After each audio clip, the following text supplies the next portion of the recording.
আল্লাহর লানত থেকে বাঁচতে হবে। আল্লাহর লানত প্রাপ্ত বান্দা হওয়া যাবে না, আল্লাহর রহমত প্রাপ্ত বান্দা আমাকে আপনাকে হতে হবে।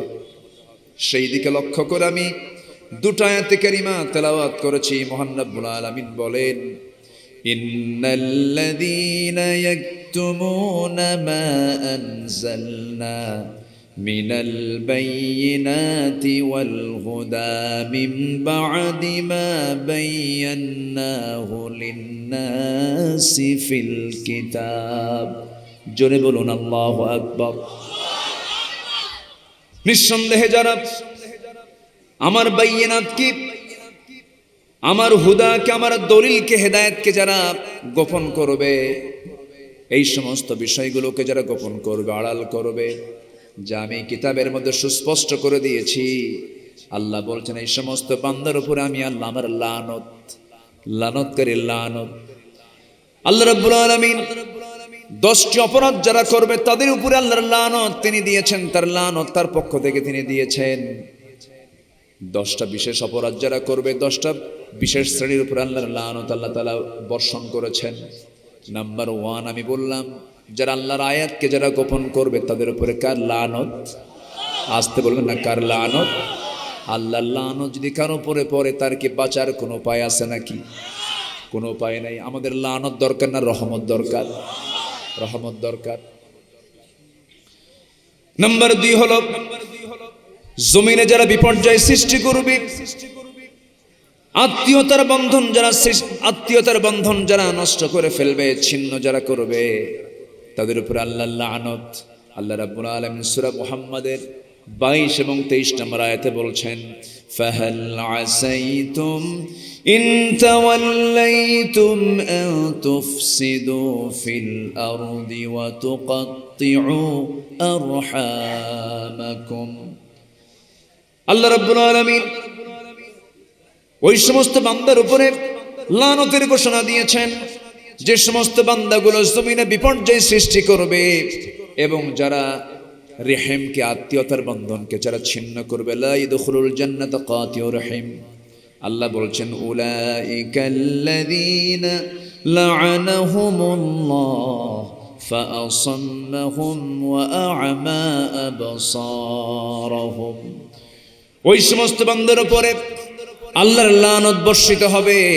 এই জন্য আমরা জমিনে ফাসাদ সৃষ্টি করব, এমন আচরণ যদি আমার দ্বারা যদি প্রমাণিত হয়ে যায়, আমার উপরে লানত বর্ষণ করবেন তিনি কে? লানত কি এখন পড়ে নাই? যারা বিপর্যয় সৃষ্টি করেছিল, যারা আদালত চত্বরকে যারা জিম্মি করে জোরপূর্বক রায় ছিনিয়ে নিয়েছিল, আল্লাহ তাদের কাজকে উলঙ্গ করে দিয়েছেন, ঠিক কিনা? যে আদালত প্রাঙ্গণে আইনমন্ত্রীর নির্দেশে নিরপরাধ মানুষগুলোকে ধরে ধরে হ্যান্ডকাফ লাগায়া মাসের পরে মাস রিমান্ডে নিয়েছে, সেই আইনমন্ত্রী আজকে তার হাতে হ্যান্ডকাফ পরানো। কথা ক্লিয়ার? লানত বর্ষণ করেন কে? জমিনে বিপর্যয় সৃষ্টি হলে পরে কে লানত বর্ষণ করেন? আল্লাহকে দেখাতে পারেন? ফেরাউনকে দেখিয়ে দিয়েছেন কে? নমরুদকে দেখিয়ে দিয়েছেন কে? আবু জেহেলকে দেখিয়ে দিয়েছেন কে? সে আল্লাহ আজও আছেন না নাই? সমস্ত অপকর্মের সবকিছু উন্মুক্ত করে দিয়েছেন জাতির সামনে। আর কি অপকর্মগুলো করেছে! আয়না ঘর বানিয়েছিল। কি বানিয়েছিল? আয়না ঘর। আমি নিজে গিয়েছি, দেখেছি। আয়না ঘরের বড় দুইজন কয়েদি, অর্থাৎ যাদেরকে জিম্মি করে রাখা হয়েছিল, এর মধ্যে একজন ব্যারিস্টার আরমান, আরেকজন হচ্ছেন এদেশের 54 বছরের ইতিহাসে সবচেয়ে বেশি নাম্বার পাওয়া একজন সেনা কর্মকর্তা, ব্রিগেডিয়ার জেনারেল আব্দুল্লাহিল আমান আজমি। এই দুজনের সঙ্গে প্রায় আমি ঘন্টা সময় ধরে কথা বলেছি। চোখের পানি ফেলে আর বলে, ভাইজান, এই 8টা বছর এই দুই চোখ এই সূর্যকে দেখে নাই। এত পরিমাণ জুলুম, নির্যাতন, নিপীড়ন করা হয়েছে। 5 আগস্টের পরবর্তীর যে ফলাফল, এটা একদিনের ফসল নয়, অসংখ্য আল্লাহর পছন্দের গোলামের চোখের পানির ফসল। গত বছরের 14 আগস্ট হার্টের রোগী বানায়া আল্লামা সাইদিকে যখন জেলখানা থেকে বের করে যখন হসপিটাল ঢুকানো হচ্ছিল, তিনি কি কেঁদেছিলেন না হেসেছিলেন? সে হাসির ফলাফল আজকে আমরা একটু পেয়েছি, ঠিক কিনা বলেন? আমাদের কাজ এখন এই বিজয় আসল বিজয় নয়। আসল বিজয় হচ্ছে যতক্ষণ না পর্যন্ত জমিন আল্লাহর দিন কায়েম না হবে, আমাদের সবাইকে সম্মিলিত চেষ্টার মধ্য দিয়ে বাতিল শক্তির মোকাবেলা করে, বাতিল শক্তিকে উৎখাত করে এই জমিনের সকল দিনের উপরে, সকল তন্ত্র মন্ত্রের উপরে আল্লাহর দিনকে বিজয় করার জন্য সর্বাত্মক চেষ্টা করার দরকার আছে না নাই? জান এবং মাল দিয়ে কোরবান দিতে রাজি আছেন কারা কারা? দুহাত উঁচু করে দেখাও মুসলমান। অন্যের প্রতিবাদ করার জন্য আমাদের প্রতিবাদের ভাষা অবশ্যই আমাদের মুখে আনার দরকার আছে না নাই? মান রাআ মিনকুম মুনকারান ফালিয়ুগাইয়িরহু বিয়াদিহি। অন্যের প্রতিবাদ করার জন্য প্রথম পদক্ষেপ হলো হাত দিয়ে মিটায়া দাও, হাত দিয়ে সরাইয়া দাও আগে। এজন্য জোর প্রয়োগের, শক্তি প্রয়োগের ঘোষণা ইসলামে আছে না নাই? আছে। সম্মানিত ভাইরা, তাহলে আমরা কি আল্লাহর রহমত প্রাপ্ত হতে চাই না লানত প্রাপ্ত হতে চাই? তাহলে 10টা অপরাধ থেকে আমরা নিজেকে গুটিয়ে রাখবো, বিরত রাখবো। নাম্বার 1, আল্লাহর আয়াতকে কখনো গোপন রাখবো না। জোরে বলি ইনশাআল্লাহ। সমস্ত আয়াতকে আমরা আড়াল রাখবো না, প্রকাশ করে দেব, প্রকাশ করে দেব। আয়াতকে গোপন রাখার কোনো সুযোগ নাই। ওমান আযলামু মিম্মান কাতামা শাহাদা। সবচেয়ে বড় জালিম কি হতে পারে? যারা সত্যকে যারা আড়াল করে। সত্যকে আড়াল করার মতো কিছু টুপিওয়ালা দাড়িওয়ালা আমার দেশে আছে না নাই? আমার বন্ধুগণ, আত্মীয়তার বন্ধন যারা ছিন্ন করবে তারাও আল্লাহর লানত প্রাপ্ত বান্দা। ভাইয়ের সঙ্গে কথা চলে না, বাবার সঙ্গে ছেলের কথা চলে না, বোনের সাথে ভাইয়ের সম্পর্ক নাই। কারণ বোনকে সম্পর্ক রাখলে পরে বোন সম্পত্তি চেয়ে বসে বাবার, বাবার সম্পত্তি বোনকে বুঝায় দেবে না, এই জন্য বোনের সঙ্গে কথা বলো না, সম্পর্ক রাখে না। এমন ভাই বুঝে নোয়াখালী নাই? আছে? বোনকে সম্পত্তি বুঝাই দিতে হবে কার বিধান? সম্মানিত হাজিরিন, আমি সেখান থেকে কথা বলতে চাই যেখান থেকে আমি তেলাওয়াত দিয়ে শুরু করেছি।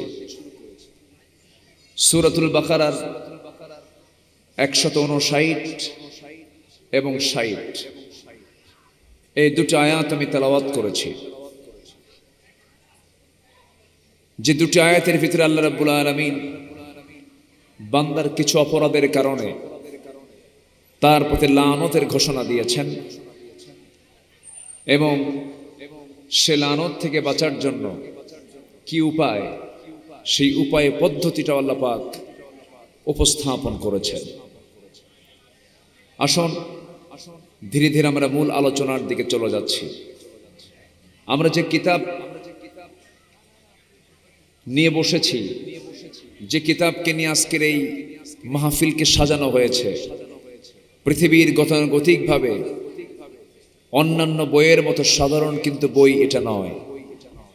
এটা এমন একটি বই, এটা এমন একটি কিতাব, জীবনের সকল প্রশ্নগুলো যে কিতাবকে করলে পরে কিতাব সকল প্রশ্নের জবাব দিতে সর্বক্ষণ প্রস্তুত। জোরে বলে সুবহানাল্লাহ। পৃথিবীতে এমন কোনো কিতাব নাই যে সকল প্রশ্নের জবাব সে কিতাব দিতে পারবে। আমার আপনার প্রশ্ন ফুরে যাবে, কিন্তু কোরআন তার জবাব দিতে কখনো ব্যর্থ হবে না। সেই মহাগ্রন্থ আল কোরআন আল্লাহ তাআলা আমাকে আপনাকে সবচেয়ে বেশি দয়া করে দিয়েছেন। আল্লাহ রাব্বুল আলামিন বলেন, الرحمن علم القرآن خلق الإنسان علمه البيان। যিনি রহমান, তিনি রহমান, যিনি বান্দাকে কোরআন শিক্ষা দিয়েছেন। আল্লাহ রাব্বুল আলামিন এই পৃথিবীতে যত কিছু বান্দার জন্য সৃষ্টি করেছেন, চোখে যা ধরা পড়ে, এই বিশাল আকাশ, বিস্তৃত জমিন, সাত সমুদ্র, সকল সৃষ্টিরাজে যা কিছু তিনি বানিয়ে দিয়েছেন, এসব কিছু যদিও বান্দার জন্য সৃষ্টি করেছেন, যত নিয়ামত তিনি দিয়েছেন এর মধ্যে সবচাইতে বান্দার জন্য বড় আল্লাহর পক্ষ থেকে হাদিয়া হলো আল্লাহর কালাম কোরআন। জোরে বলি সুবহানাল্লাহ। এই কিতাব যদি নাজিল না হতো, আমি আল্লাহকে চিনতাম না, রাসূলকে চিনতাম না, আখিরাত বুঝতাম না, জান্নাত জাহান্নাম চিনতাম না, বুঝতাম না। আল্লাহ রাব্বুল আলামিন এই কিতাবের মধ্য দিয়ে তার পরিচয় তিনি তুলে ধরেছেন। রাসূলকে চিনতে পেরেছি, আল্লাহকে চিনতে পেরেছি, পথটাকে চিনতে পেরেছি। আমার বন্ধুগণ, সবচেয়ে বড় নিয়ামত আল্লাহর পক্ষ থেকে হচ্ছে আল্লাহর কালাম কোরআনে কারীম। আল্লাহ সম্পর্কে আপনি কি প্রশ্ন করবেন, কোরআন জবাব দিয়ে দেয়। রাসূল সম্পর্কে কি প্রশ্ন করবেন, কোরআন জবাব দিয়ে দেয়। আখিরাত সম্পর্কে কি প্রশ্ন করবেন, কোরআন বলিষ্ঠ জবাব দিয়ে দেয়। যেমন আমরা একটু দেখি, দুই একটা প্রশ্ন করে দেখি কেমন জবাব আল্লাহ রাব্বুল আলামিন দিয়েছেন। যেমন প্রথম প্রশ্ন আমরা করব, আল্লাহ এই যে বিশাল আকাশ, বিস্তৃত জমিন, এই জমিন, এই বিশাল আকাশ কে সৃষ্টি করেছে? আল্লাহ রাব্বুল আলামিন বলেন, আল্লাহু খালিকু কুল্লি শাইইন ওয়া হুয়া আলা কুল্লি শাইইন কাদির। জোরে বলুন আল্লাহু আকবার। আল্লাহ রাব্বুল আলামিন বলেন, এই জমিনে, এই দুনিয়াতে যা কিছু সৃষ্টি করা হয়েছে সব তিনি সৃষ্টি করেছেন। যদি প্রশ্ন করেন কোরআন বলো তো মানুষকে কেন সৃষ্টি করা হয়েছে, কি জন্য সৃষ্টি করা হয়েছে? সবার কমন আয়াত, মুখের আয়াত, ঠোঁটের আয়াত, সবাই সঙ্গে ঠোঁট মিলিয়ে বলুন, ওয়ামা খালাকাতুল জিন্না ওয়াল ইনসা ইল্লা লিয়াবুদুন। জোরে বলুন আল্লাহু আকবার। নাম্বার 3, জীবন মৃত্যু কেন সৃষ্টি করা হয়েছে? জীবনটা কেন দিলেন, মৃত্যু কেন দিলেন? আল্লাহ রাব্বুল আলামিন বলেন, হুয়াল্লাযী খালাকাল মাউতা ওয়াল হায়াতা লিয়াবলুয়াকুম আইয়ুকুম আহসানু আমালান ওয়া হুয়াল আজিজুল গফুর। জোরে বলুন আল্লাহু আকবার। জীবন মৃত্যু দেওয়ার লক্ষ্য হলো যেন তিনি বুঝিয়ে নিতে পারেন তোমাদের মধ্যে কোন কোন বান্দাগুলো ভালো আমলগুলো করে যেতে পারে। ভালো আমলের জন্যই জীবন মৃত্যু তিনি সৃষ্টি করেছেন। নাম্বার 4, আপনি যদি কোরআন থেকে প্রশ্ন করুন, কোরআন তোমার এই কথাগুলো, উপদেশগুলো কারা শুনতে পারে, কোন লোকেরা শুনতে পারে? আল্লাহ রাব্বুল আলামিন বলেন, সায়াযাক্কারু মান ইয়াখশা ওয়া ইয়াতাজান্নাবুহাল আশকাল্লাযী ইয়াসলান নারাল কুবরা।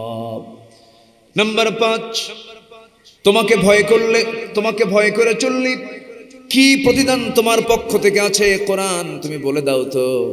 কোরআন জানিয়ে দিচ্ছে, লাকিনিল্লাযীনা ইত্তাকাউ রাব্বাহুম লাহুম জান্নাতু তাজরি মিন তাহতিহাল আনহার খালিদিনা ফিহা নুজুলাম মিন ইনদিল্লাহ ওয়া মা ইনদাল্লাহি খায়রুল লিল আবরার।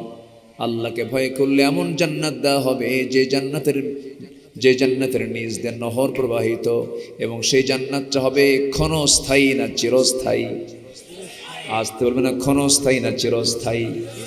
আমরা যত চিন্তা করব ক্ষণস্থায়ী জীবন নিয়ে না চিরস্থায়ী জীবন নিয়ে, দুনিয়া নিয়ে না আখিরাত নিয়ে। আখিরাতকে সামনে রেখে জীবন সাজাবো না দুনিয়াকে সামনে রেখে জীবন সাজাবো? বলেন বলেন বলেন। আখিরাতকে। আমার বন্ধুগণ, নাম্বার 6, এই দুনিয়াতে তোমাকে ভয় করে চললে পরে কি ধরনের বিপদ আসতে পারে? কোরআন তাও জবাব দিচ্ছে। আল্লাহ রাব্বুল আলামিন সুন্দর করে বলছেন, ঠোঁট মিলে আমার সঙ্গে বলুন, ওয়ালানাবলুওয়ান্নাকুম বিশাইইম মিনাল খাউফি ওয়াল জু'i ওয়া নাকসিম মিনাল আমওয়ালি ওয়াল আনফুসি ওয়াথ সামারাত ওয়া বাশশিরিস সাবিরিন। জোরে বলুন আল্লাহু আকবার। আমি তোমাদেরকে পরীক্ষা করব 5টা জিনিসের দ্বারা। পরীক্ষা করবেন কে? আসতে বলবেন না কে? আল্লাহ নিজে ওয়াদা করছেন, ও বান্দা আমি তোমাকে অবশ্যই পরীক্ষা করব। নাম্বার 1 হলো তোমাকে পরীক্ষা করব ভয়ের দ্বারা, নাম্বার 2 হলো ক্ষুধার দ্বারা, নাম্বার 3 হলো জানমালের দ্বারা, নাম্বার 4 হলো ফল ফলাদির স্বল্পতার মধ্য দিয়ে, এরকম। এরপরে নাম্বার 5 হলো জীবনের মধ্য দিয়ে জান এবং মাল দুটো। এখানে এই মোট 5টা বিষয় নিয়ে 5টা জিনিসের মধ্য দিয়ে আমার সকল জীবনের পরীক্ষা করবেন তিনি আমার কে? এই পরীক্ষায় ফেল চাই না পাস চাই? ফেল করতে চাই না পাস করতে চাই? যে পাস করবে সেই তো জান্নাতি, যে পাস করতে পারবে না সে তো জান্নাত পাবে না।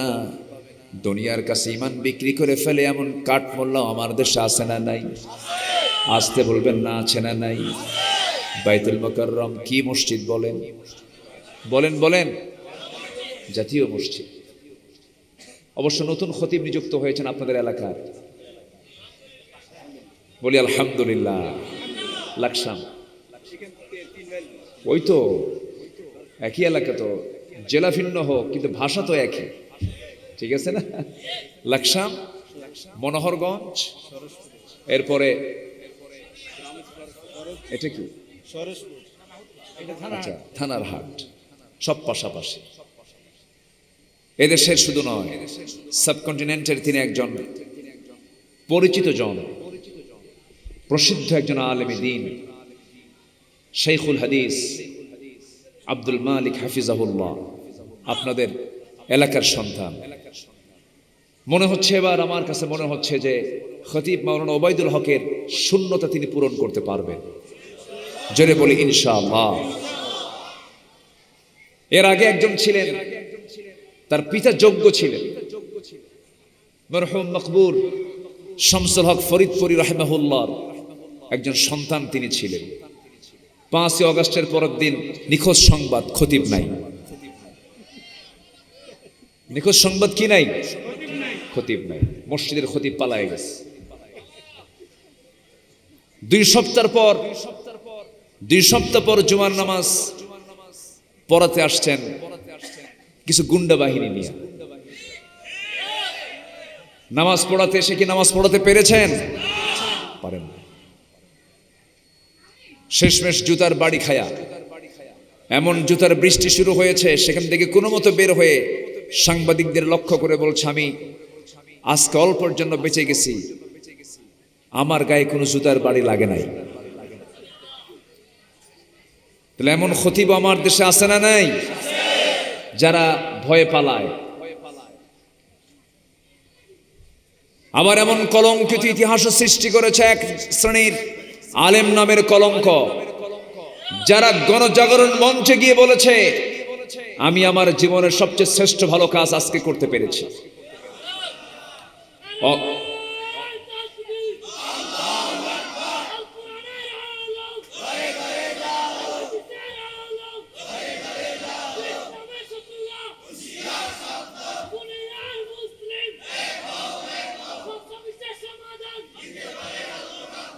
সম্মানিত ভাইয়েরা, সম্মানিত বন্ধুগণ, যে গণজাগরণ মঞ্চ থেকেই আন্দোলন শুরু করেছিল, তারা আলেমদেরকে কেমনে ফাঁসিতে ঝুলিয়ে মারা যায়, তারই অংশ হিসাবে আমরা অনেক রত্নকে হারিয়েছি। অন্যতম একজন হচ্ছেন শহীদ আল্লামা দেলাওয়ার হোসাইন সাইদ রাহিমাহুল্লাহ। এই সমস্ত আলেমদের বিরুদ্ধে অবস্থান নিয়ে যে সমস্ত আল্লামা খেতাবধারী এই 16 বছর বিগত সময়ে ওই বাতিল শক্তির মদত জুগিয়েছেন, তারাই হচ্ছে জামানার সবচেয়ে বড় মুনাফিক। তারাই মুনাফিক। তওবা করুন, তওবা করে ফিরে আসো। জাতি আপনাদেরকে ক্ষমা করবে না। আমাদের ভিতরে প্রতিশোধের তামান্না নাই। প্রতিশোধ পরায়ণ রাসূল হতে মানা করেছেন, ওয়াল কাযিমিনাল গায়জ ওয়াল আফিনা আনিন নাস আল্লাহু ইউহিব্বুল মুহসিনিন। যারা ক্রোধকে সংবরণ করে, মানুষকে মাফ করে দেয়, আল্লাহ ওই সমস্ত মুহসিনদেরকে ভালোবাসেন। জোরে বলি সুবহানাল্লাহ। সম্মানিত বন্ধুগণ, সম্পদের পাহাড় বানায়া কিছুই তো লাভ হলো না। দেশের টপ লিস্টেড একজন ধনী, বেক্সিমকো গ্রুপের মালিক। সম্মানিত বন্ধুগণ, হাজার হাজার কোটি টাকার মালিক, হলমার্ক কেলেঙ্কারি, শেয়ার বাজার কেলেঙ্কারি সহ এই জাতির প্রচুর সম্পদ তারা শোষণ করে দেশ থেকে পাচার করেছে। লাভ হলো কি? বাঁচার জন্য চেষ্টা করলো, বাঁচার জন্য চেষ্টা করলো, চললো এমন নৌকায়, নৌকার ভেড়ে নাই। কোস্টগার্ড ধরে ফেলেছে।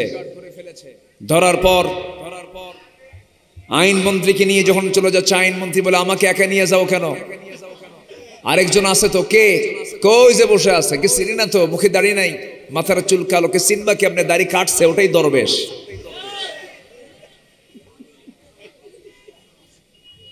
সম্মানিত ভাইয়েরা, যারা নিজের প্রয়োজনে দাড়ি রাখে, রাসূলুল্লাহর সুন্নতে নয়, নবীজির মুহাব্বতে নয়, যারা নিজের প্রয়োজনে দাড়ি রাখে, দাড়ি কাটে, যারা মাথায় পট্টি বাঁধে আবার ওই মাথায় তিলক লাগায়, তারাই ধর্মের ব্যবসায়ী, আলেমরা নয়।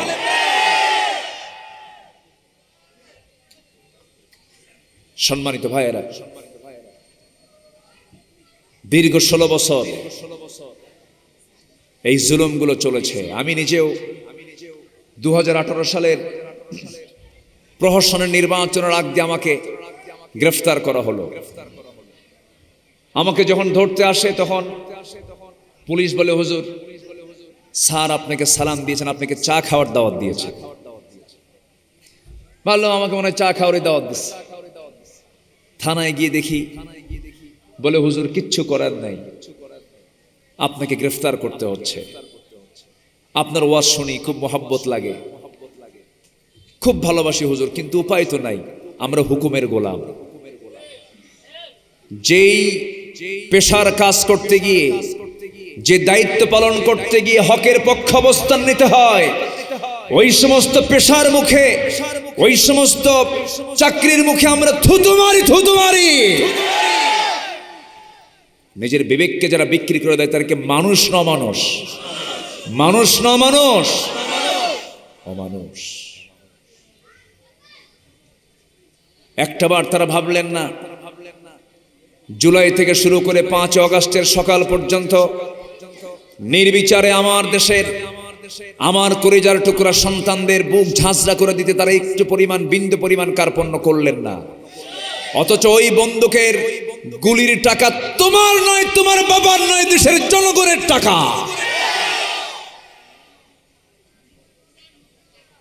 কষ্ট হচ্ছে নাকি আপনাদের? কথা বলবো, কথা বলবো, কোনো সমস্যা নাই তো? কথা বলতে পারেনি তো 16 বছর, একটু মন খুলে কথা বলি। ওরা বলে আমরা নাকি রাজাকার, আমাদেরকে তোমরা যা মিন করে রাজাকার বলেছ, আমাদের কেউ পাকিস্তান যায় নাই, কিন্তু তোমরা যারা ভারতীয় রাজাকার, সব ভারতে গিয়ে বসে আছো। আলেমরা পালায় না, আলেমরা পালায়, আলেমরা পালায়। পালাইছে কেউ? পালাইছে। 2009 সালে আল্লামা সাইদ রাহিমাহুল্লাহর সাথে একই বছর হজের সফরে যাওয়ার সুযোগ আল্লাহ পাক আমাকে করে দিয়েছিলেন। ফার্স্ট 2009 সাল। আমি তাকে খুব কাছ থেকে চিনতাম, খুব ভালোবাসতাম। আল্লাহ তুমি তার কবরটাকে জান্নাতের নূর দিয়ে মুনাফফার করে দাও, জোরে বলি আমিন। সেই সময় ট্রাইব্যুনাল গঠন হচ্ছে, মামলার প্রক্রিয়া হচ্ছে। উনি দেশে আসলে গ্রেফতার হবেন। ওনাকে বলা হলো আপনি হজের সফরে যখন চলে আসছেন, সৌদি গভর্নমেন্ট আপনাকে সিটিজেনশিপ দিবে, আপনি এখানে থেকে যান। উনি বললেন আমার দল, আমার দলের কর্মী, আমার দেশের জনগণ মজলুম থাকবে, জেল খাটবে, আর আমি বাইরে এসে আরামে দিন যাপন করব, এমন শিক্ষা আমার রাসূল আমাকে দেন নাই। দেশে ফিরে এসেছেন, বুকটা উঁচু করে হকের কথা বলেছেন জেলখানা থেকেই। কারাবরণ করেছেন 13 বছর, নির্যাতিত নিষ্পেষিত হয়ে পরিকল্পিত হত্যাকাণ্ডের মধ্য দিয়ে তাকে পয়জনিং করে হসপিটালে শেষ করে দেওয়া হয়েছে। নোয়াখালীর থানার হাট এই মাহফিল ময়দান থেকে সুস্পষ্ট ভাষায় জানিয়ে দিতে চাই, যে সমস্ত ডক্টর, যে সমস্ত চিকিৎসক, এই মেডিকেল টিম পরিকল্পিতভাবে তাকে সাজিয়ে গুছিয়ে ক্লিনিকে নিয়ে এসে যারা পয়জনিং করে হত্যা করেছে, অবিলম্বে তাদেরকে গ্রেফতার করা হোক, দৃষ্টান্তমূলক শাস্তি দেওয়া হোক। রাজি আছেন কারা কারা? হাত উঁচু করে দেখা।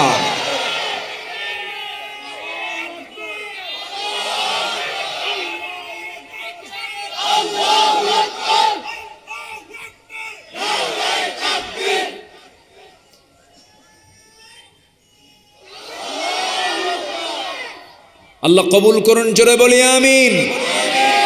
50 বছরের কাহিনীর যদি বিচার হয়, নতুন তাজা রক্তের জবাব আমরা নিতে চাই কিনা বলেন?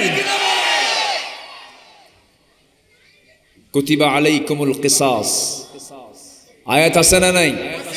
আছে না নাই? হত্যার বিধান, কোরআনে বিধান আছে না নাই?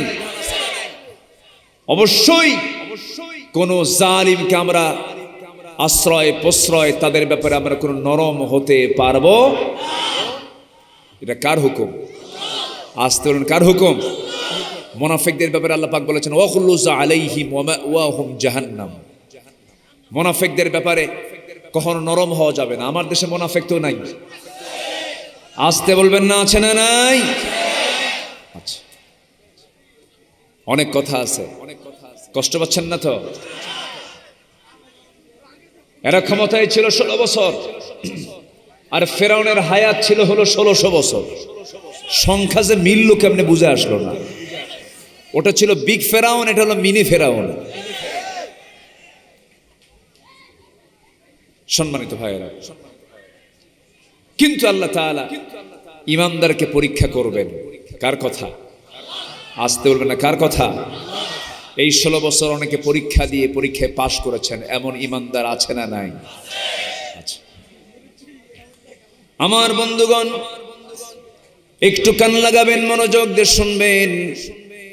আল্লাহর লানত থেকে বাঁচতে হবে। আল্লাহর লানত প্রাপ্ত বান্দা হওয়া যাবে না।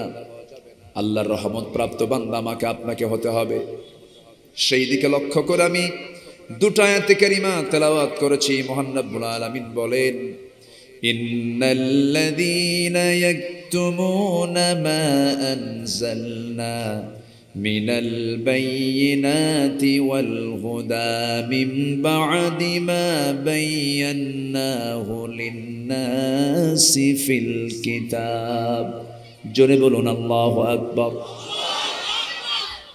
নিঃসন্দেহে যারা আমার বায়্যিনাতকে, আমার হুদাকে, আমার দলিলকে, হেদায়েতকে যারা গোপন করবে, এই সমস্ত বিষয়গুলোকে যারা গোপন করবে, আড়াল করবে, যা আমি কিতাবের মধ্যে সুস্পষ্ট করে দিয়েছি, আল্লাহ বলছেন এই সমস্ত বান্দার উপরে আমি আল্লাহ আমার লানত, লানতকারী লানত। আল্লাহ রাব্বুল আলামিন 10টি অপরাধ যারা করবে তাদের উপরে আল্লাহর লানত তিনি দিয়েছেন। তার লানত তার পক্ষ থেকে তিনি দিয়েছেন। 10টা বিশেষ অপরাধ যারা করবে, 10টা বিশেষ শ্রেণীর উপরে আল্লাহর লানত আল্লাহ তাআলা বর্ষণ করেছেন। নাম্বার 1 আমি বললাম, যারা আল্লাহর আয়াতকে যারা গোপন করবে তাদের উপরে কার লানত? আসতে বলবেন না, কার লানত? আল্লাহর লানত যদি কার উপরে পড়ে তার কি বাঁচার কোনো উপায় আছে নাকি? কোনো উপায় নাই। আমাদের লানত দরকার না রহমত দরকার? রহমত দরকার। নাম্বার 2 হলো, জমিনে যারা বিপর্যয় সৃষ্টি করবে, আত্মীয়তার বন্ধন যারা নষ্ট করে ফেলবে, ছিন্ন যারা করবে, তাদের উপরে আল্লাহর লানত। আল্লাহ রাব্বুল আলামিন সূরা মুহাম্মাদের 22 এবং 23 নম্বর আয়াতে বলছেন, ফাহাল আসাইতুম ইন তাওয়াল্লাইতুম আন তুফসিদু ফিল আরদি ওয়া তুকাত্তিউ আরহামাকুম। আল্লাহ রাব্বুল আলামিন ওই সমস্ত বান্দার উপরে লানতের ঘোষণা দিয়েছেন যে সমস্ত বান্দাগুলো জমিনে বিপর্যয় সৃষ্টি করবে এবং যারা রেহেমকে আত্মীয়তার বন্ধনকে যারা ছিন্ন করবে, লা ইয়াদখুলুল জান্নাতা কাতিউর রহিম। আল্লাহ বলছেন উলাইকাল্লাযীনা লা'আনাহুমুল্লাহ ফাআসাম্মাহুম ওয়া আ'মা আবসারহুম। ওই সমস্ত বান্দার উপরে আল্লাহর লানত বর্ষিত হবে। এই জন্য আমরা জমিনে ফাসাদ সৃষ্টি করব, এমন আচরণ যদি আমার দ্বারা যদি প্রমাণিত হয়ে যায়, আমার উপরে লানত বর্ষণ করবেন তিনি কে? লানত কি এখন পড়ে নাই? যারা বিপর্যয় সৃষ্টি করেছিল, যারা আদালত চত্বরকে যারা জিম্মি করে জোরপূর্বক রায় ছিনিয়ে নিয়েছিল, আল্লাহ তাদের কাছকে উলঙ্গ করে দিয়েছে, ঠিক কিনা? যে আদালত প্রাঙ্গণে আইন মন্ত্রীর নির্দেশে নিরপরাধ মানুষগুলোকে ধরে ধরে হ্যান্ডকাফ লাগায়া মাসের পরে মাস রিমান্ডে নিয়েছে, সেই আইন মন্ত্রী আজকে তার হাতে হ্যান্ডকাফ পরানো। কথা ক্লিয়ার? লানত বর্ষণ করেন কে? জমিনে বিপর্যয় সৃষ্টি হলে পরে কে লানত বর্ষণ করেন? আল্লাহকে দেখাতে পারেন? ফেরাউনকে দেখিয়ে দিয়েছেন কে? নমরুদকে দেখিয়ে দিয়েছেন কে? আবু জেহেলকে দেখিয়ে দিয়েছেন কে? সে আল্লাহ আজও আছেন না নাই? সমস্ত অপকর্মের সবকিছু উন্মুক্ত করে দিয়েছেন জাতির সামনে। আর কি অপকর্মগুলো করেছে! আয়না ঘর বানিয়েছিল। কি বানিয়েছিল? আয়না ঘর। আমি নিজে গিয়েছি, দেখেছি। আয়না ঘরের বড় দুইজন কয়েদি, অর্থাৎ যাদেরকে জিম্মি করে রাখা হয়েছিল, এর মধ্যে একজন ব্যারিস্টার আরমান, আরেকজন হচ্ছেন এদেশের 54 বছরের ইতিহাসে সবচেয়ে বেশি নাম্বার পাওয়া একজন সেনা কর্মকর্তা, ব্রিগেডিয়ার জেনারেল আব্দুল্লাহ আমান আজমি। এই দুজনের সঙ্গে প্রায় আমি ঘন্টা সময় ধরে কথা বলেছি। চোখের পানি ফেলে আর বলে, ভাইজান, এই 8টা বছর এই দুই চোখ এই সূর্যকে দেখে নাই। এত পরিমাণ জুলুম, নির্যাতন, নিপীড়ন করা হয়েছে। 5 অগস্টের পরবর্তী যে ফলাফল, এটা একদিনের ফসল নয়, অসংখ্য আল্লাহর পছন্দের গোলামের চোখের পানির ফসল। গত বছরের 14 অগস্ট হার্টের রোগী বানায়া আল্লামা সাইদিকে যখন জেলখানা থেকে বের করে যখন হসপিটালে ঢুকানো হচ্ছিল, তিনি কি কেঁদেছিলেন না হেসেছিলেন? সে হাসির ফলাফল আজকে আমরা একটু পেয়েছি, ঠিক কিনা বলেন? আমাদের কাজ এখন এই বিজয় আসল বিজয় নয়। আসল বিজয় হচ্ছে যতক্ষণ না পর্যন্ত জমিন আল্লাহর দিন কায়েম না হবে, আমাদের সবাইকে সম্মিলিত চেষ্টার মধ্য দিয়ে বাতিল শক্তির মোকাবেলা করে, বাতিল শক্তিকে উৎখাত করে এই জমিনের সকল দিনের উপরে, সকল তন্ত্র মন্ত্রের উপরে আল্লাহর দিনকে বিজয় করার জন্য সর্বাত্মক চেষ্টা করার দরকার আছে না নাই? জান এবং মাল দিয়ে কোরবান দিতে রাজি আছেন কারা কারা? দুহাত উঁচু করে দেখাও মুসলমান। অন্যের প্রতিবাদ করার জন্য আমাদের প্রতিবাদের ভাষা অবশ্যই আমাদের মুখে আনার দরকার আছে না নাই? মান রাআ মিনকুম মুনকারান ফালিয়ুগাইয়িরহু বিয়াদিহি। অন্যের প্রতিবাদ করার জন্য প্রথম পদক্ষেপ হলো হাত দিয়ে মিটায়া দাও, হাত দিয়ে সরাইয়া দাও আগে। এজন্য জোর প্রয়োগের, শক্তি প্রয়োগের ঘোষণা ইসলামে আছে না নাই? আছে। সম্মানিত ভাইরা, তাহলে আমরা কি আল্লাহর রহমত প্রাপ্ত হতে চাই না লানত প্রাপ্ত হতে চাই? তাহলে 10টা অপরাধ থেকে আমরা নিজেকে গুটিয়ে রাখবো, বিরত রাখবো। নাম্বার 1, আল্লাহর আয়াতকে কখনো গোপন রাখবো না। জোরে বলি ইনশাআল্লাহ। সমস্ত আয়াতকে আমরা আড়াল রাখবো না, প্রকাশ করে দেব, প্রকাশ করে দেব। আয়াতকে গোপন রাখার কোনো সুযোগ নাই। ওমান আযলামু মিম্মান কাতামা শাহাদা। সবচেয়ে বড় জালিম কি হতে পারে? যারা সত্যকে যারা আড়াল করে। সত্যকে আড়াল করার মতো কিছু টুপিওয়ালা দাড়িওয়ালা আমার দেশে আছে না নাই? আমার বন্ধুগণ, আত্মীয়তার বন্ধন যারা ছিন্ন করবে তারাও আল্লাহর লানত প্রাপ্ত বান্দা। ভাইয়ের সঙ্গে কথা চলে না, বাবার সঙ্গে ছেলের কথা চলে না, বোনের সাথে ভাইয়ের সম্পর্ক নাই, কারণ বোনকে সম্পর্ক রাখলে পরে বোন সম্পত্তি চেয়ে বসে বাবার সম্পত্তি বোনকে বুঝায় দেবে না, এই জন্য বোনের সঙ্গে কথা বলো না, সম্পর্ক রাখে না। এমন ভাই বুঝে নোয়াখালী নাই আছে? বোনকে সম্পত্তি বুঝাই দিতে হবে কার বিধান? জি চাচা কি হয়েছে? মুরব্বি? ও এটা তো বলাও মুশকিল। হ্যাঁ বসেন, এটা বসেন। কি আঙ্কেল কই? তাহলে আর তো সমস্যা আছে। যে আব্বা এদিকে কি হয়েছে? এই যে সমস্যা নাই। হ্যাঁ জি ঠিক আছে। জি আমি কি কষ্ট দিয়ে ফেলছি নাকি আপনাকে?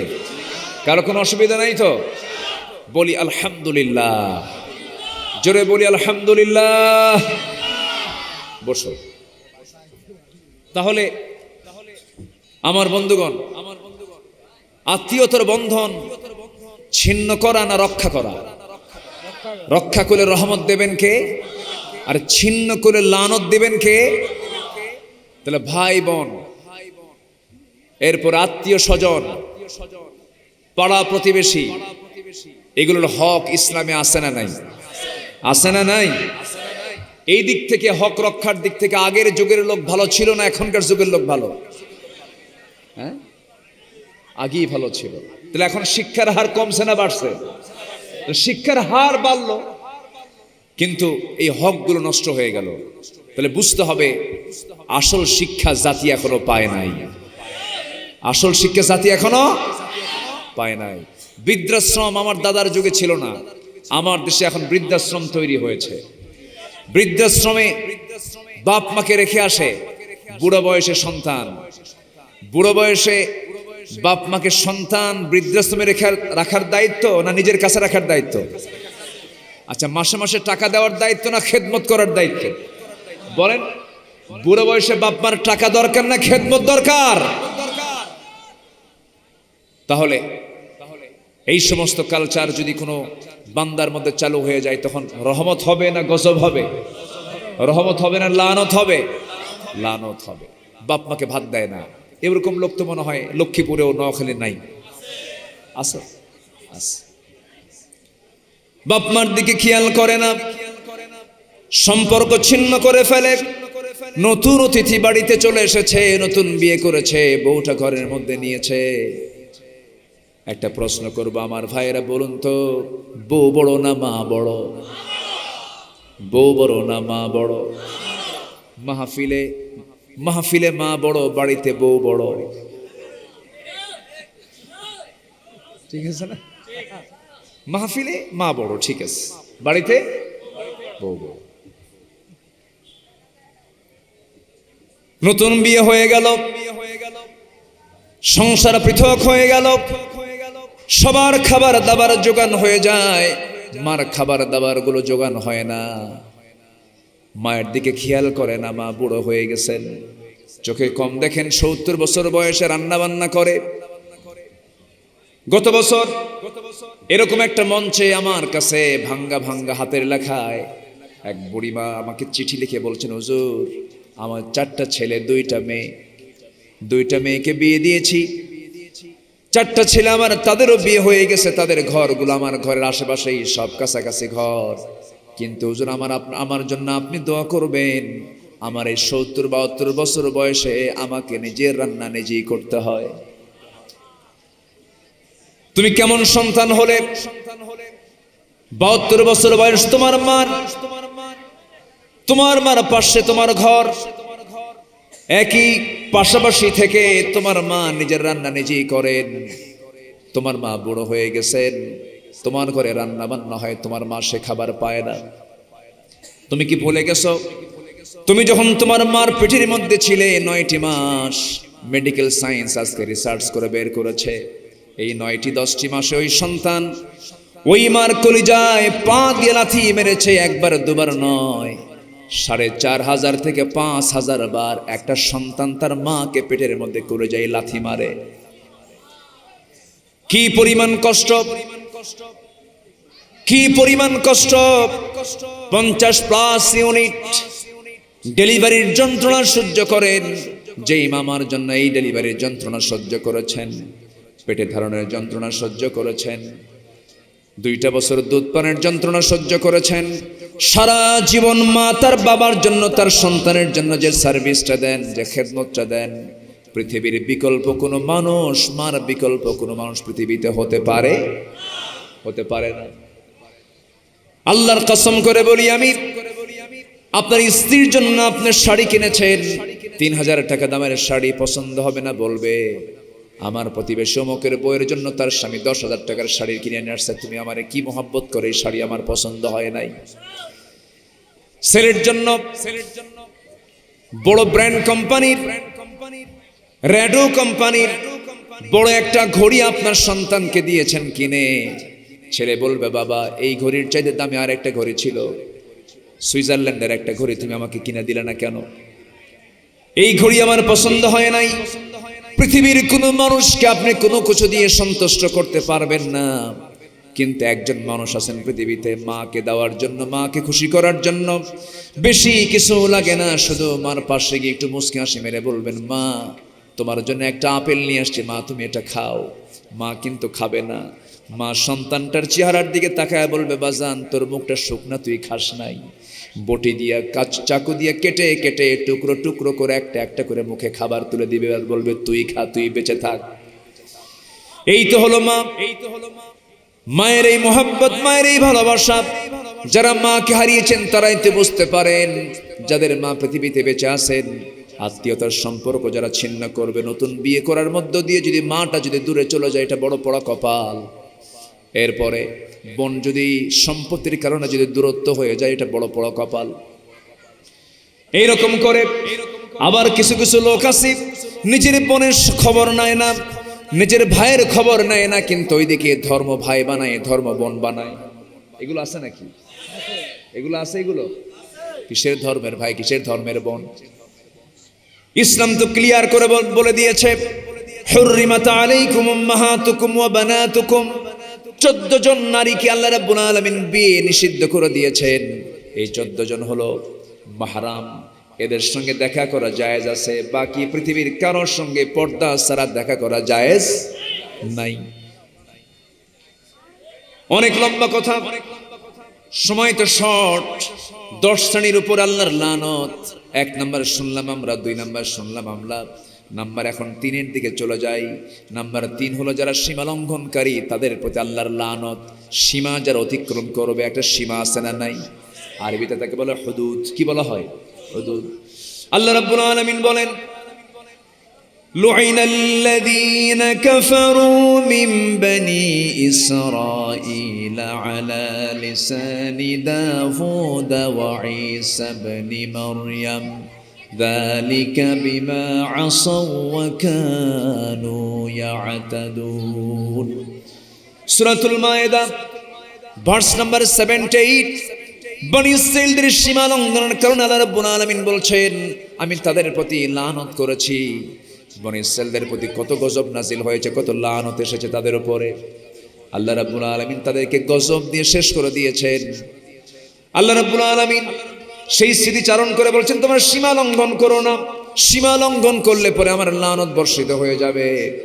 নাম্বার 4 হলো ওই সমস্ত বান্দার উপর আমার লানত। আল্লাহ বলছেন মাইয়াকতুল মুমিনান মুতাআম্মিদান ফাজাযাউহু জাহান্নাম খালিদান ফিহা ওয়া গাদিবাল্লাহু আলাইহি ওয়া লা'নাহু ওয়া আ'আদ্দা লাহু আযাবান মুহিনা। জোরে বলুন আল্লাহু আকবার। ওই সমস্ত বান্দার উপর আল্লাহর লানত। সূরা নিসার 93 নম্বর আয়াত আল্লাহ রাব্বুল আলামিন বলছেন যারা কোনো মুমিনকে বিনা কারণে বিনা ওজরে যারা হত্যা করবে তাদের উপরে কার গজব? আসতে বলবেন না তার গজব। শুধু গজব নয়, লানত। লানত এবং গজব দুটাই আল্লাহ পাক নাজিল করবেন এবং বলছেন তাদের জন্য প্রস্তুত করা হয়েছে যন্ত্রণাদায়ক জাহান্নামের আগুন। মানুষ হত্যা বড় অপরাধ। কোন মুমিনকে হত্যা করা মানে গোটা পৃথিবীর মানুষকে হত্যা করা। একটা মানুষকে মেরে ফেলা মানে গোটা পৃথিবীর মানুষকে মেরে ফেলে দেওয়া। বিগত 16 বছর আমরা যা দেখেছি, মানুষ মারাটা কঠিন ছিল না, সহজ ছিল? সহজ ছিল, সস্তা বিষয়, যাকে পাই তাকেই ধরে গুম করে দেয়। এমনটা কেন হবে? এমনটা তো হওয়ার কথা ছিল না। নিজের ক্ষমতাকে পাকাপোক্ত করার জন্য যারা মানুষ হত্যা করে, তারা সবগুলো হলো ফেরাউনদের প্রেতাত্মা। কার প্রেতাত্মা? কারণ ফেরাউন কি করেছিল? ইযাববিহুনা আবনাআকুম ওয়া ইস্তাহইয়ুনা নিসাআকুম, ছেলের সন্তানগুলোকে জবাই করেছিল ক্ষমতাকে পাকাপোক্ত করার জন্য, মুসার জন্ম ঠেকানোর জন্য। এই পৃথিবীতে প্রথম হত্যার রাজনীতি চালু করেছে, রাষ্ট্রীয় হত্যার রাজনীতি চালু করেছে ফেরাউন আগে। এখনো যারা দুনিয়ার বুকে যারা হত্যার মধ্য দিয়ে রাজনীতি সম্পন্ন করতে চায়, তারা সবগুলো ফেরাউনদের নাতিপুতি। ঠিক কিনা? তারা সবগুলো কার নাতিপুতি? ফেরাউনদের নাতিপুতি। লানত পড়বে আল্লাহর কয় শ্রেণীর উপরে? বলেন কয় শ্রেণীর উপরে? 10 শ্রেণী। আমি এ পর্যন্ত 5 শ্রেণী বলেছি, আর 5টা শ্রেণী বলে এই মূল আলোচনার পর্ব আমি শেষ করে কিছু কথা আছে অন্যদিকে চলে যাব। আল্লাহ রাব্বুল আলামিন নাম্বার 6 বলছেন, মুনাফিক যারা, কাফির যারা, তাদের উপরে আমার লানত। আল্লাহ রাব্বুল আলামিন বলেন, ওয়া'আদাল্লাহুল মুনাফিকিনা ওয়াল মুনাফিকাত والكفار نار جهنم خالدين فيها هي حسبهم ولعنهم الله ولهم عذاب مقيم জোরে বলুন আল্লাহু আকবার। মুনাফিকদের উপর আল্লাহর লানত। আমার দেশে মুনাফিক আছে না নাই? মুনাফিকদের জন্য দোয়া করাও জায়েজ, মুনাফিকদের ব্যাপারে কোনো সম্পর্ক রাখাও জায়েজ। এবং মুনাফিক যে দোয়া করবে সেই দোয়াও কবুল হবে না। আবার মুনাফিকদের জন্য যে ব্যক্তি দোয়া করবে তার দোয়াও কবুল হবে না। আমার নবীর জীবদ্দশায় একজন মুনাফিক দুনিয়া থেকে বিদায় নিল, যে বদরে ডিস্টার্ব করেছে, উহুদে ডিস্টার্ব করেছে। আমার নবীজির দিন প্রতিষ্ঠার মিশনকে প্রশ্নবিদ্ধ করেছে। মদিনার বনু নজির, বনু কুরাইজের সঙ্গে সখ্যতা রেখে মক্কার কুরাইশদেরকে যুদ্ধে ঠেলিয়ে দিয়েছে, যার চক্রান্তে তার নাম হলো আব্দুল্লাহ ইবনে উবাই বিন সুলুল। এই মুনাফিক যখন দুনিয়া থেকে বিদায় নিল, নবীর কাছে সংবাদ চলে এলো। একজন ওই মুনাফিকের সন্তান সাহাবী ছিলেন, সেই সাহাবী এসে বলছেন, ইয়া রাসূলুল্লাহ, আমার বাপ মুনাফিক আমি জানি, আমার বাপ খারাপ মানুষ আমি জানি, কিন্তু আমার বাপ তো দুনিয়া থেকে বিদায় নিয়েছেন, আমি তার সন্তান, আমি আপনার কাছে একটা জিনিস চাইতে আসছে। কি? হুজুর, দয়া করে আপনার গায়ের জুব্বা যদি দিতেন, আমার আব্বাকে কাফনের কাপড় হিসেবে পড়ায় দিতাম বরকত মনে করে। আমার নবীজি দয়ার সাগর ছিলেন। আমার নবীজি বলছেন, ও আমার সাহাবী, তুমি আমার প্রিয় সাহাবী, তুমি যেহেতু চাচ্ছ, যাও, আমার এই জুব্বা তোমার জন্য আমি দিয়ে দিলাম। নিয়ে চলে গেলেন, বাপের গায়ে কাফনের কাপড় হিসেবে নবীর জুব্বা পড়ায় দিলেন। গোসল সম্পন্ন হলো।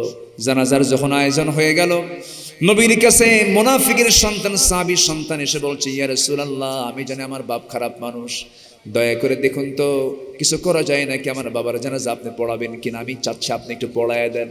রাসূল বলছেন, ও সাহাবী আমার, তুমি যখন বলে ফেলেছো, যা, আমি তোমার বাবার জানাজায় যাব। আমার নবীজি চলে গেলেন, জানাজা শুরু হয়ে যাবে। সাইয়েদনা ওমর ফারুক রাদিয়াল্লাহু আনহু পিছন দিক থেকে জামাটা টান মেরে ধরেছেন আর বলছেন, ইয়া রাসূলুল্লাহ, মুনাফিকের জানাজা আপনি কেমন করে পড়ান? আমার নবীজি বলছেন, ওমর আমাকে থামিয়ে দিও না, আমি জানাজা পড়ায় দেই।